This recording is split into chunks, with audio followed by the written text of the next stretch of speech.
So I'm in the doghouse with that one because I bought this. Yeah, what? I'm used to lose a lot. Don't even know the reasons why, so I forgot. Lots of love into these girls so hot. No way I get my heart shot, but it never stops. The consequence of innocence is Welcome to Bark and Jack. I'm Adrian. I drink coffee and talk about watches. A lot of people moan at me because I sometimes buy watches for the investment opportunity. And the comments usually around that is the fact that I buy a watch that I can't afford. Today, that is true. I can't afford this watch. I'm genuinely in trouble for buying it. And it's kind of being compounded by some news that we got yesterday that I can't quite share yet. But it might mean I have to sell a few of my watches to make this thing happen. But I'll cover that in another video. Anyway, today I have a new watch.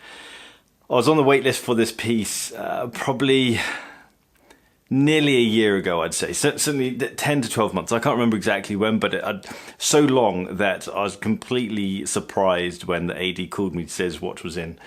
This is the limited edition Tudor Black Bay Harrods Edition. It's a reference 79230G. here I go again. Yes, it's happening. No more chasing waterfalls. I started. I'm strong. Not afraid to fall down. Fear and loathing for the fear and doubt I'm feeling daily. But I refuse to let those feelings play me. Cause courage ain't the absence of fear and running from it. I knew I couldn't afford it. I knew I was going to get in a lot of trouble for buying it. But when the AD called me up to say this was in, I couldn't just pass on that opportunity. It just wasn't possible. It's rumoured that the waitlist is longer for these than it is a Submariner at the moment. And I'm not surprised. You can only buy these from Harrods, the Tudor AD in Harrods. And that's why it's limited edition. It's not limited. It's not a limited run. They are numbered, but it's not a limited run. It's only limited by the kind of distribution channel, and that is just through Harrods. These go for anything up to about $6,000 by resellers, but that's kind of like the high end. I'd say around $4,000 is probably the typical mark for these. Brand new, this was 2,680. It's the same price as a normal Black Bay. It is a normal Black Bay. It just has three differences. One is a green bezel. The second is the green tip to the second's hand. And then the third is the case back. The case back is stamped with the H for Harrods and then a number. This is the number 952. As part of the whole preventing resellers, they took most of the stickers off, but they left some of the stickers on. The chap in the AD was such a cool guy. He was actually a Zenith buff. He knew everything about Zenith, and we had a big old chat because I had some really cool Zenith pieces in. But this is such a cool piece. And it's one of those things that it's just such a nice, subtle difference. There's lots of Black Bays around, but this is just one of those pieces that is, it's just different. And it's even more subtle than the Kermit. The Kermit, in comparison, is quite a bright, quite a punchy green. This is the Harrods trademark green, which is quite a subdued, quite a dull green. It's really quite nice. And it works incredibly well with the gold and the black dial. And interestingly, this is the first Black Bay that I've spent any length of time with. Obviously, you see them out and about. They're quite common watches, and rightly so, because they're superb watches. But this is the first one that I've kind of spent time with, and it's quite incredible how well made these pieces are for the money. Actually, no, the full stop. They're incredibly well made pieces, and it has such a great weight to it. So my plan was to buy this and just explain to the wife that this is another investment piece and we can make it happen. This was, I've recently just bought the Batman, and that was quite a big expenditure for me. So I'm not in a position to be buying a $2,500 watch and just write it off. However much I plead with the wife, it's not going to happen. But as I say, I couldn't help but check this piece out. I've seen them in the flesh before because they often have them in Harrods. They often have them in the display case, but you can't try them on because they're sold watches. They're just sitting there waiting to be collected. It's a really interesting way of doing limited edition as well, rather than limiting the amount, limiting the kind of supply source. They've done it with Booker as well, with the Booker AD. They've got the Black Bay Bronze Baccarat edition, and it looks phenomenal. It's got blue detailing on the bronze case. It works so well. They don't have quite as big a punch as these regarding the kind of resale value.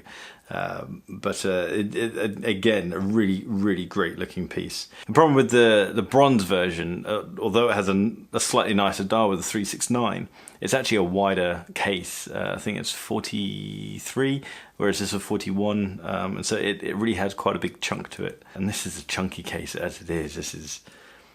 It's deep and it's wide. Let's check out a few specifications on this guy. So we have a 41mm wide case.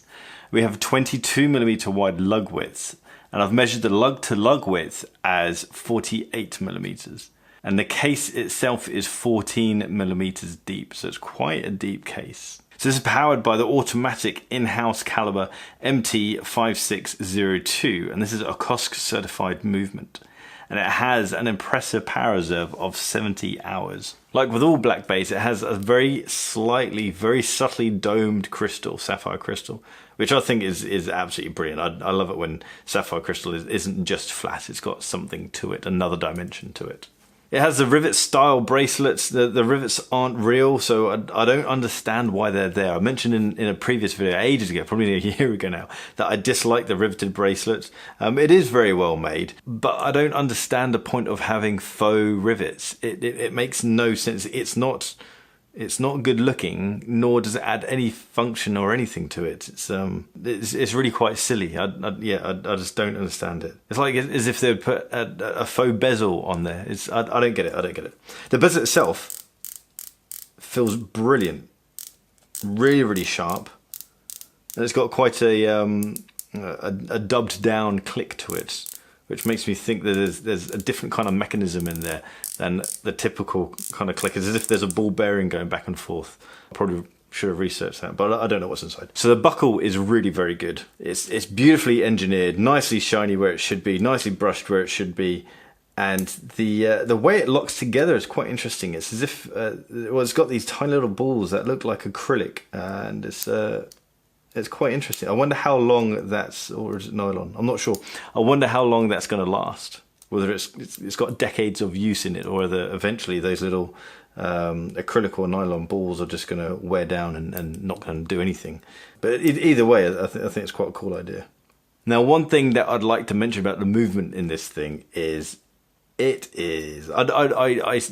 described my Submariner, when I wind my Submariner, it feels like a hot knife going through butter. It's incredibly smooth. When you wind this, you can't feel the butter. It's like dropping a knife into water. This feels amazing. It feels so damn smooth. So all in all, this watch, not only is it exciting, but it is such a good watch. It really is a good watch, and the funny thing is that there's nothing different technically about this watch to a normal Black Bay. Black Bays just are great watches, but there's something nice about the psychological side of having something different to other people, and that's why I ended up buying the Kermit. I wanted something different to the normal Submariner, and this is certainly one of those different watches. Guys, let me know what you think of this guy. Is it worthy of the price increase? Is it worthy of its kind of title? I get the connection between Harrods and Tudor, but it is also quite a funny connection because Tudor are certainly going down the route of being the tool watch and kind of carrying that baton on from Rolex, because Rolex have kind of left the whole tool watch scene. But Harrods is very obviously luxury. It's all about high retail, high fashion. So it's an interesting connection. But then I guess we had, back in the day, we had Rolex connecting with Tiffany. So it could be kind of a bit of a nod to that sort of connection. I think it looks fantastic. I think all the colours work perfectly. So if no other connection works, the green, that connection absolutely works. But anyway, guys, let me know what you think of this guy. Do you like it? Do you think the green works? I'm not sure if it's a competitor to the Kermit, but it's certainly worthy of its kind of standing alongside the Kermit, I think. If you're new to the channel, do hit subscribe down there because it really does help to boost the channel. Check me on Instagram at BarkandJack and hit that thumbs up button if you like this video. I'll see you guys next time. Take care. I'm used to lose a lot, don't even know the reason. reasons why. So I forgot. Let's love into